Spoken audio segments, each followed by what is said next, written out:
Dasturimiz davom etadi. Yangi O'zbekistonda inson qadri ulug', ehtiyojmandga ko'mak esa ustuvor vazifa sifatida belgilangan. Ayniqsa, muborak Ramazon oyida ushbu tamoyil amalda yanada yorqin namoyon bo'lmoqda. Prezidentimiz topshirig'iga muvofiq amalga oshirilayotgan xayrli ishlar natijasida yuzlab xonadonlar obod bo'lib, ko'ngillar shodlikka to'lmoqda.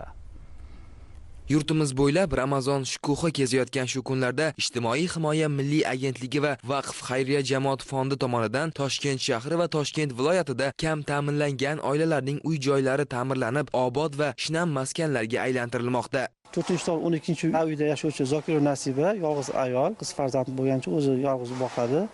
Shuni uyini ta'mirlash uchun mana Vaqf fondi tarafidan uyni remont qilib berilyapti. O'tgan yili ijtimoiy oilaga reestr kiritilganligi uchun 3 kilovatli quyosh panellari o'rnatib berildi. Prezidentimizga, Shavkat Mirziyoyevga kattakon minnatdorligimni bildiraman. Uyim chiroyli bo'lyapti. Rahmat, minnatdorman.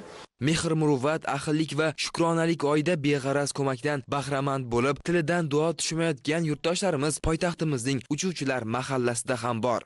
Davlatimizga va prezidentimizga o'z nomidan ham bolam nomidan katta rahmat aytaman. Bunda olganda prezidentimizning bu qilayotgan ishlari haqiqatan ham Allohning bir inoyati bu yurtga bergan deb o'ylayman. Umrlari uzoq bo'lsin, Xudovanda yurtimiz tinch bo'lsin.